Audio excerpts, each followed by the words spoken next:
ನಾಡ ಹಬ್ಬ ದಸರಾ, ಸಾಂಸ್ಕೃತಿಕ ದಸರಾ ಇದನ್ನು ಮಾಡಲಿಕ್ಕೆ ಇವತ್ತು ಅಧಿಕೃತವಾಗಿ ಅಂಬಾರಿ ಉತ್ಸವವನ್ನು ಮಾಡಲಿಕ್ಕೆ ಆನೆಗೆ ಪೂಜೆ ಮಾಡೋದ್ರ ಮೂಲಕ ಸಾಗರ್ ಚಾಮುಂಡಿ ದೇವಿಯನ್ನು ಹೊತ್ತು ಅಂಬಾರಿ ಉತ್ಸವಕ್ಕೆ ಹೆಚ್ಚು ಶಕ್ತಿಯನ್ನು ನೀಡ್ತಾ ಇದ್ದಾಳೆ. ಬಾಲಣ್ಣ ಮತ್ತು ಬಹದ್ದು 3 ಆನೆಗಳು ಕೂಡ ಪೂಜೆ ಮಾಡೋದ್ರ ಮೂಲಕ ನಾವು ಶಿವಮೊಗ್ಗ ನಗರಕ್ಕೆ ಬರಬೇಕು, ಈ ಕಾರ್ಯಕ್ರಮವನ್ನು ಚೆನ್ನಾಗಿ ನಡೆಸ್ಕೊಡ್ಬೇಕು ಅಂತೇಳಿ 3 ಆನೆಗಳಲ್ಲಿ ಪ್ರಾರ್ಥನೆ ಮಾಡಿದ್ದೇವೆ. ಈಗಾಗಲೇ ಅದಕ್ಕೆ ಸಂಬಂಧಪಟ್ಟಂಥ ಅಧಿಕಾರಿಗಳು ಇದಕ್ಕೆ ಪೂರ್ಣವಾದಂಥ ಎಲ್ಲ ಏನು ಆಗಬೇಕು ಅದನ್ನೆಲ್ಲ ಯೋಚನೆಯನ್ನು ಮಾಡಿ ಆ ಒಂದು ಅಂಬಾರಿ ಉತ್ಸವಕ್ಕೆ ಶಕ್ತಿಯನ್ನು ಧಾರೆ ಎರಿತಾ ಇದ್ದಾರೆ. ಇವತ್ತು ನಾವು ಆಯುಕ್ತರು, ಈ ಹಿಂದೆ ಯಾರ್ಯಾರು ನಗರ ಪಾಲಿಕೆ ಸದಸ್ಯರಾಗಿದ್ದರು ಅವರೆಲ್ಲ ಪ್ರಮುಖರು, ಸದಸ್ಯರುಗಳು, ಉಳಿದಂತೆ ನಾಗರಿಕರು ಒಟ್ಟಿಗೆ ಸೇರಿ ಈ ಒಂದು ಉತ್ಸವಕ್ಕೆ ಕೊಡಬೇಕು ಅಂತೇಳಿ ಆಹ್ವಾನ ಕೊಡಲಿಕ್ಕೋಸ್ಕರ ನಾವು ಬಂದಿದ್ವಿ. ಆಹ್ವಾನವನ್ನು ಕೊಟ್ಟಿದ್ದೇವೆ, ಬರ್ತೀವಿ ಅಂತ ಅವ್ರು ಹೇಳಿದ್ದಾರೆ. ಹಾಗಾಗಿ 12ನೇ ತಾರೀಕಿನ ಅಂಬಾರಿ ಉತ್ಸವ ಅತ್ಯಂತ ಚೆನ್ನಾಗಾಗತ್ತೆ ಅನ್ನೋದಕ್ಕೆ ಇವತ್ತಿನ ಪೂಜೆ ಸಾಕ್ಷಿ ಅಂತೇಳಿ ನಾನು ಭಾವಿಸ್ತೇನೆ. ಈ ಸರಿ ಜಂಬೂ ಸವಾರಿ ಸಾಗರ್ ಯಾವತ್ತೂ ಕೂಡ ಇದು ಮಾಡ್ಕೊಂಡು ಬರುತ್ತೆ. 3 ಗಂಡಾನೆಗಳು ಈ ಬಾರಿ. ಸೊ ಹಾಗಾಗಿ ಅದಕ್ಕೆ ಪೂರಕವಾಗಿ ಕೂಡ ಯೋಚನೆಗಳನ್ನು ಮಾಡಿದೆ. ಹಾಗಾಗಿ ಈ ಬಾರಿ ಉತ್ಸವಕ್ಕೆ ಇನ್ನೊಂದಷ್ಟು ಮೆರುಗು ಮತ್ತು ಸ್ವಲ್ಪ ಡಿಫ್ರೆಂಟಾಗಿ ಯೋಚನೆ ಮಾಡಿದ್ದಾರೆ. ಹೋದ ಬಾರಿ 3 ಆನೆಗಳು ಒಟ್ಟಿಗೆ ಬರ್ತಾ ಇತ್ತು. ಈ ಬಾರಿ ಒಂದರಿಂದ ಒಂದು ಬರುತ್ತೆ ಅಂತ ನಾನು ಅಂದ್ಕೊಂಡಿದ್ದೇನೆ. ಅಧಿಕಾರಿಗಳು ಏನು ತೀರ್ಮಾನ ಮಾಡ್ತಾರೆ ಅದಕ್ಕೆ ತಕ್ಕಂತೆ ಒಂದು ತಂಡಗಳ ರಚನೆ ಮಾಡಿದ್ದಾರೆ ಅವರು. ಯಾಕಂದರೆ ಇದೊಂದು ವ್ಯವಸ್ಥಿತವಾಗಿ ಆಗಬೇಕಾದಂಥ ಕಾರ್ಯ, ಯೋಚನೆ ಮಾಡಿ ಮಾಡಬೇಕಾದಂಥ ಕಾರ್ಯ. ಹಾಗಾಗಿ ಅದೆಲ್ಲದನ್ನು ಕೂಡ ಅತ್ಯಂತ ಯಶಸ್ವಿಯಾಗಿ ನಿರ್ವಹಣೆ ಮಾಡಲಿಕ್ಕೆ ನಮ್ಮ ಡಾಕ್ಟ್ರು ಕೂಡ, ಉದಾಹರಣೆಗೆ ಡಾಕ್ಟ್ರು ಕೂಡ ಇಲ್ಲಿ ವಿನಯ್ ಅವರು ಇಲ್ಲೇ ಇದ್ದಾರೆ.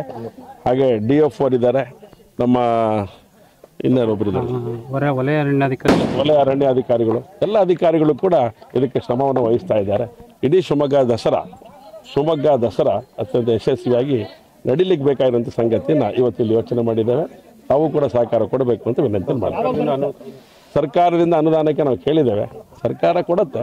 ಸರ್ಕಾರ ಅದರದ್ದೇ ಇತಿಮಿತಿಗಳಲ್ಲಿ ಸರ್ಕಾರ ಅನುದಾನ ಕೊಡುತ್ತೆ. ಆದರೆ ಶಿವಮೊಗ್ಗ ನಗರದ ನಾಗರಿಕರ ಕೆಲವು ಪ್ರಮುಖರ ಸಹಕಾರ ತಗೊಂಡು ಕೂಡ ಇದಕ್ಕೆ ಯಾವತ್ತೂ ಕೂಡ ಮಾಡ್ಕೊಂಡು ಬಂದಿದ್ದೇವೆ.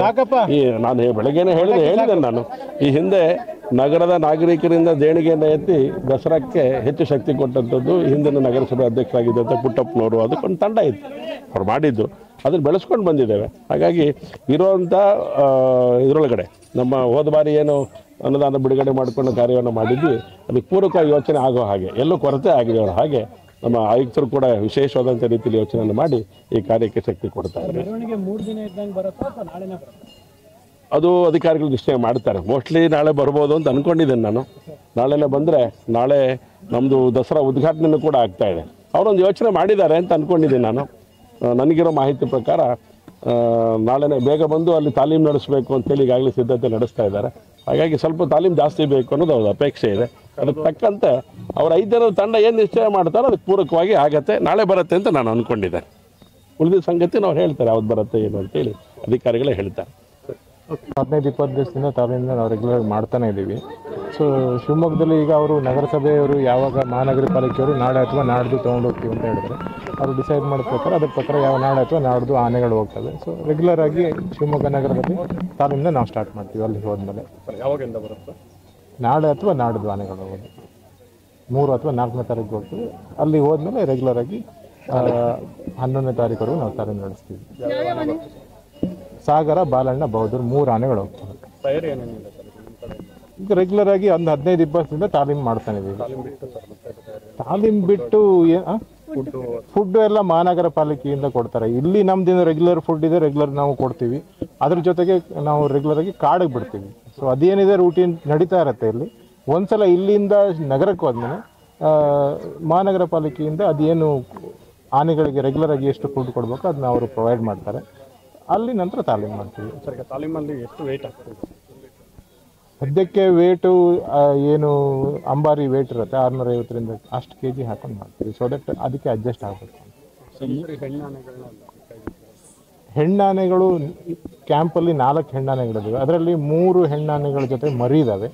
ಸೊ ಇನ್ನೊಂದು ಹೆಣ್ಣಾನೆ ಗರ್ಭ ಇದೆ. ಸೊ ಹಾಗಾಗಿ ಆ ಹೆಣ್ಣಾನೆಗಳನ್ನು ಕೊಡೋದಕ್ಕೆ ಅವಕಾಶ ಇಲ್ಲ. ಹೆಲ್ತ್ ಕಂಡೀಷನ್ ಹೇಗಿದೆ ಸರ್ ಆನೆಗಳ ಹೆಲ್ತ್ ಕಂಡೀಷನ್ ಹೇಗಿದೆ? ಎಲ್ಲವೂ ಆನೆಗಳು ಸದೃಢವಾಗಿ ಚೆನ್ನಾಗಿದ್ದಾವೆ, ಆರಾಮಾಗಿದ್ದಾವೆ, ಯಾವುದು ತೊಂದರೆ ಇಲ್ಲ. ಎಲ್ಲಿಗೆ ಬಂದು ಆಗಿಬಿಟ್ಟಿತ್ತು. ಈಗ ಇವತ್ತಿಂದ ಮಾತಾಡೋಣ, ಹಿಂದಿಂದು ಬೇಡ. ಸುಮ್ಮನೆ ಹಿಂದಿಂದೆಲ್ಲ ನೀವು ಕೆದಕಬೇಡಿ, ಏನಿದೆಯೋ ಇವತ್ತಿಂದ ಮಾತಾಡೋಣ. ಒಳ್ಳೆ ರೀತಿಯಲ್ಲಿ ಈ ಒಂದು ದಸರಾ ಚೆನ್ನಾಗಿ ನಡೀಲಿ ಅಂತ ನೀವು ಸಹಕಾರ ಕೊಡಿ ಅಂತ ನಾನು ಈ ಒಂದು ದಿನ ಕೇಳ್ಕೊಳ್ತೇನೆ. Thank you.